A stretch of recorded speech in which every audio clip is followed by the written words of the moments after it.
And this is Ken Kreitzer for CVSI Services Talking Business, another edition of our CVSI Talking Business interview program.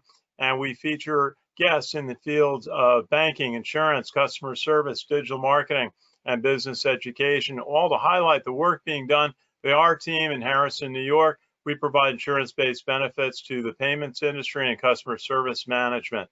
And today we're really pleased to have a friend of ours from the Boston area, who is both the president of her own direct marketing company, Hunt Direct in Clinton, Massachusetts, and president of the storied New England Direct Marketing Association. Mariah Hunt, how are you today? I'm doing well, Ken. How are you? Real good, real good. Now, we've been following your events. I've had a chance to sit in on a couple of them over the spring and summer. They've been very active. Tell us about them and some of the topics that you have addressed in your online events so far this year. Great, I'd be happy to. Well, so you know that obviously business is a lot different right now, and NEDMA had a really great opportunity to have in-person events, and we did them very well, but then all of a sudden in-person events weren't happening, so we had to go online and do them virtual. Way back in March, when we were scheduling one of our conferences that we were hoping would be able to happen in May, knew that wasn't going to happen, we decided to go virtual. And because we really haven't worked out how we're going to do some virtual events, we decided that we still needed to talk to our customers. We have a mailing list of an email list of over 7,000 members, and we have 2,500 of them that are pretty active, and obviously a lot less than that came to the events, but they were very important to us. So and our members are very important to us, and I needed to find a way to check in with them kind of professionally, but just kind of say what's happening. So we came up with these virtual check-ins, and we do them, every other week, Wednesday mornings from 9:30 to 10:30, and we just talk about the, the immediate issues or challenges that our members have had, and we've had a pretty good response. So we talk about what happened maybe a week ago, 2 weeks ago. We talk about some big issues that might be challenging to some businesses. So we've had pretty good attendance from those from the very start. Very good. Well, that's something that I've enjoyed sitting in on a couple of them. Also, I've seen similar formats in the evening after work where people are encouraged just to participate, give little updates. Maybe there's one event leader calling on people, and those can really be a terrific event. Tell us a little bit about, I know some of the occupations, some of the key industries that your members participate in. Your events, I've really enjoyed the two I went to last year up at Babson University. You cover a lot of things in terms of advertising, direct mail, programmatic, customer service. Tell us a little bit about the variety of business areas that your members are providing service in. Well, so we obviously started in direct mail. We have a very deep affiliation with the Postal Service, but then we morphed obviously into digital, social, mobile. So a lot of our base clients or members are actually service providers for digital media, Postal Service media. We've got a lot of essential businesses that have actually still stayed active, some printers, salespeople. We've got list brokers. Obviously, we have people that are still doing social media, Bob Cargill and Harry Gold's companies. So we have a really good mixture now. Plus, we have a lot of people that have joined as individual members. So people that might be freelancers or, consultants that want to stay up on some of the technology, because our basis at NEDMA is really to provide education. So anything new coming through, and we're moving with the times. Even though we're one of the older associations in the country, we try to move from what happened back then to what's happening now. So our conferences and our events are usually centered around what's happening now, what's new, what do you need to know, so you can come to one of our events. We give you the information that you need, and you can actually start the minute you leave there. Well, you've had some terrific topics. One of them, you mentioned the Postal Service, a lot of critique of the Postal Service right now, and a lot going on with the election. And you talked a little bit about informed delivery on one of your episodes. Tell us a little bit about that. Was a beta tester for the Informed Delivery campaign. It's near and dear to my heart. Last year, I won a mention. I didn't win the whole thing, but I won a mention in the Next Gen campaign for Informed Delivery. So the thing about the Postal Service, I'm just going to say, I'll say this. There's a lot of politicizing right now of the Postal Service, but I'm going to tell you, and I told a lot of people, that there is no place anywhere where you can move something across the country for 50 cents. Like, you can't even make a phone call for 50 cents. So I have a lot of faith in the Postal Service. I'm going to urge people not to read too much into the bantering back and forth politically that's happening. Just let them know that the Postal Service, as far as I am concerned, is still rock solid. They've been mailing ballots for years, just not at a high quantity. They are certainly set up to do that. But the Informed Delivery campaign is something that I really think they should be pushing now in talking about, you know, the new ballots and having to vote by mail. So Informed Delivery, as I talked to my clients, I was really surprised to find out that a lot of them had no idea what it was. Even normal people have no idea what it was. I mean, it's a free service by the Postal Service to basically take your mail, scan the letter rate mail, and actually put it in your email box so you can see it before it even hits your mailbox. So free service. I don't know why people don't do it, and they are actually going to get a free service out of it. Also, if somebody actually wants to do a campaign, a marketing person wants to do a campaign with it, they can actually do an Informed Delivery campaign, and it costs them nothing. They get a ride-along image, a color image, and they get a lot of really good information about who clicks through and who's going to actually use their product once it hits the mailbox. So I will keep touting it every single day I get up. So. Well, everyone is talking about new technology being advanced during this COVID-19 pandemic in terms of the shift to online and other digital opportunities. What have been some of the things that stood out to you about new technology that is being implemented? Yeah, well, so obviously, I think a lot more people are kind of pushed to Twitter now. They might be also pushed to LinkedIn, something where they can get really good information, maybe unbiased. I don't know, depending on who their groups are. But so we've seen a lot of push to go to meetings. Obviously, companies like Microsoft Office are doing well now because now all of a sudden people need to have Excel, PowerPoint, and Word documents that they might not have had before. We've seen a lot of growth in the tablet industry where people can do a lot more on their phone and their tablets, marketing-wise, that they could never do before.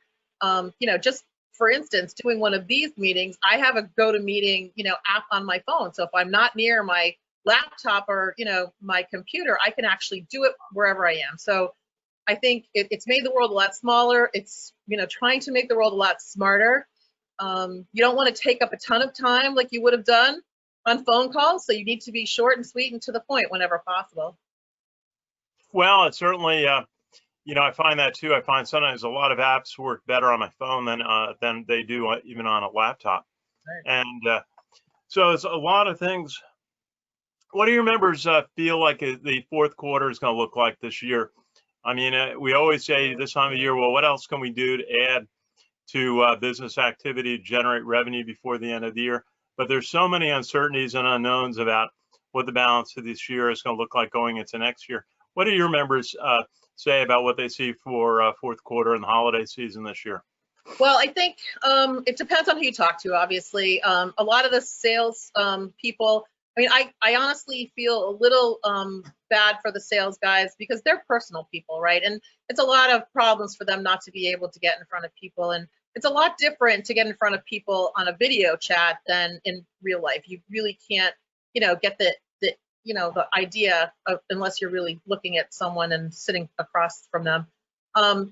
Obviously, events, like my business, 75% of my business was actually promotional items that we supplied for people doing in-person events, and those aren't happening anymore either. So I think what they're doing now is they're doing the virtual events, or they're prepping for virtual events, and then they're selling packages, or they're sending packages to the people that have actually signed up for those events to be able, and they're sending like care packages, like swag care packages. So they're learning. I mean, we're learning as we go. I'm a little concerned, and I think some of the members of small business are a little concerned that we're going to have another kind of lockdown happening. And that unfortunately is just not going to bode well for some small businesses, but we're going to do everything we can. So that's why I try to put that brain trust of the virtual check-ins with people to say, is somebody doing something that nobody else has done, or can we share information so, we don't see a lot of these small businesses going under, because that would really be a shame. Yeah, what's also noticeable is the impact on retail between the department store chains. Lord and Taylor's just filed bankruptcy this week, and other notable names in that field. E-commerce is growing, but it's so sad to see that the major retailers that we all grew up frequenting, our parents went to, are really struggling. I worked at Sears when I worked at Dean Witter years ago, and that company is disappearing. Is there anything you see that can help retail shopping malls over the coming period once they can open up fully? Yeah, well, I think so. I was thinking a lot about that. I used to work at Jordan Marsh in Shoppers World in Framingham. It was that big, huge dome thing. I have a special affiliation for retail. My sons have worked in the retail industry, but I think companies like Amazon. So, you think, what can the retailers do? The retailers need to kind of revise their way of doing business. They have to have an online offering. They might have, like now, a lot of them, you go to Home Depot, you can order your stuff online. You can do curbside pickup. You can go in the store and not have to go through the aisles, and you just pick up what you want. I think a lot of the retail establishments have to do that. It's unfortunately in the retail level, I don't think it's about relationships anymore. I think it's more about giving people what they want in the safest way possible, the most efficient way possible. And that still sounds like really the definition of the big box store, which is kind of the other element really, which is taking business from traditional. Just the other area that we spent a lot of time obviously supporting the travel industry, with travel and entertainment transactions on credit cards, hotel, car rental spends. Is unbelievable to hear Hertz was bankrupt and struggling. What do you see happening in those fields? I mean, it doesn't look like airlines are going to be able to resume close to full operations for quite a while. And the conference, what do you see happening there? Well, I think so. Retail. Let's talk airlines. So I think the airlines are going to have a hard time, Ken. I mean, they're going to have to do much more marketing. They're going to have to offer people a lot more services. Obviously, the prices are going to go up because now, only the big ones are going to be able to fly. I don't know. I'm a little worried for the airline industry. I'm very worried for the cruise industry. I'm a big cruiser. Those are my favorite type of vacations. I think, the government, I'm feeling like the government might bail out the airline industry, but the government will not bail out the cruises because the cruises ships are registered in the Bahamas and, Panama or someplace else where they don't pay tax. So it's kind of sad for me to think, but I think at the end of the day, and whoever gets voted in as president, they'd have to do something GM wise, like they're going to, like they bailed out, the car industry. They're going to have to do something to the tourist industry, whether it's, the hotels, whether it's the airlines. Here in Boston, you heard we canceled the marathon, right? So that was $200 million worth of revenue to the city. And I mean, even cities, I don't know how they're going to take that big of a hit. It's a lot of money to all of a sudden not have. Well, all of the experiences from sports events, concerts, marathon. I've run in the New York City Marathon. I see how many thousands of people come in from around the world to participate in that. US Open tennis is kind of the same type of event that are going to be closed down. I think of you at being in Boston. I know your members support a lot of the educational institutions in the city, and so much leadership there. How do you see education going? There is a concern about how many colleges will be able to fully open this fall. Some schools have said they're going to stick to online. How do you see that going? How do you see online education evolving from Boston schools? Well, I have to tell you, so I have a personal interest in college online education. My son attends Southern Connecticut State University, and now with COVID, there are about 8,000 students that go to that college, and obviously he's from out of state because he's from Massachusetts. They're offering 3 different models, and I've kind of looked around, and I think most colleges, even the ones in Boston, because we have somebody going to Holy Cross, so we know somebody going to Holy Cross, they're offering an in-person because they have to do in person if they've got lab studies, right? They have an online option, and then they have a hybrid option. And there's lots of restrictions. So Harvard and MIT and some of the big schools in Boston are going online only. So, and I know there's a lot of issues with that, but why are we paying full price tuition if you're going to go online? I mean, personally, I wonder why I pay out-of-state tuition if my son's going to go online. Like, I'm perfectly happy paying the regular price. Like, maybe charge me an in-state tuition because out-of-state tuition is twice as much. But make sure the teachers still get paid. I think a lot of it is going to have to do with what kind of IT departments they have. Because I can tell you that the very beginning parts of COVID, there are some colleges that weren't prepared, and they don't have a good basis to be able to teach students online. Southern New Hampshire University, the biggest online, college besides University of Phoenix, they're in New Hampshire. They're fabulous. They're ready for it. They've done it pretty much all along. But you talk about, the institutions of Harvard and MIT and, Northeastern and Boston University. I mean, they're just, some of them just aren't going to be able to pull it off. And I think, it's really hard not getting a lot of guidelines or guidance because this is a totally new, different situation. But I think somehow they should all work together. Like, my whole point is I'm a collaborator by nature. These people should get together and say, what can we share? How can we make this the best, the best experience possible? There are going to be some bumps, but I think they'll work it out in the end. I feel a little bit worse for the lower schools, the elementary schools, the middle schools, the high schools. I think they're going to be much worse. I think the colleges will come around because they've got the money, but some of these state-run public schools, I don't know that it's gonna work out as well as it should. Well, what a shout out the teachers deserve who had to change their whole method of teaching on a dime in mid-March, this year, and look after their students online for this semester, and we hope that they can safely open up. Mariah, just tell us a little bit about some of the plans for the balance of the year with the New England Direct Marketing Association. Well, so we're, still kind of in transition going online. We still are planning on having our annual conference.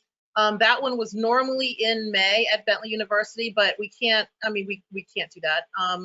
We were hoping to have it maybe in October, still not going to happen. So we are going to pivot to online. We've talked to a lot of direct marketing associations around the country who've done it. We have talked to the people at the Bridge Conference in Washington. We watched their online conference because that was a big one. So we're going to, as true collaborators should, we're going to get with them and talk to them about how they did it, their challenges, their wins, and see what we can do to put it together. We have an award show that we'd like to do, but I'm not so sure we're going to pull that one off. And then the MTech Summit, which is another one of our huge events, we're definitely going to pivot that one online. And I think, based on Harry Gold and Overdrive Interactive, that can happen no problem. That one's kind of, made for being able to switch in person online. The conference is a little different, but that doesn't mean we can't do it. We're going to try as hard as we can to make it happen. Very good. Harry Gold is a very impressive speaker. I've enjoyed talking with him and hear his presentations at your 2 big events last year. Mariah Hunt, final thought, what you're talking to your clients about, what you're hearing as we go into this uncharted balance of 2020? Yeah, well, I think my biggest challenge or my biggest surprise was that my clients didn't know much about informed delivery. I'm like, what are you talking about? I also am encouraged as a true, mailing person, printing and mailing person, that we can now kind of talk clients into really doing some good return on investment direct mail. The downside about that, though, is there are a few of us left that understand the kind of the nuanced process of things. So I'm hoping that comes back, that direct marketing gets back in the mix. Same thing with radio and TV. They used to say that those were gone and dead, but hello, here's 2020 knocking at the door, and it may be the only way you can get things. So I'm encouraged by some things. I'm a little discouraged, thinking that there might be another shutdown. I'm really, really sad for all the businesses that have closed. People are trying to pull it together and make it happen for some of these things. But, like you said, the travel industry, the tourist industry, even some of the states and cities and towns, not getting any of the Chapter 19 funding that they need from the government based on all of the, the money that we've had to put out to save some of these things is going to be a little challenging. So I'm keeping my fingers crossed. I'm, cautiously optimistic, and I hope that I'm right through Christmas. So we'll have to talk again to see if it actually turns out that way.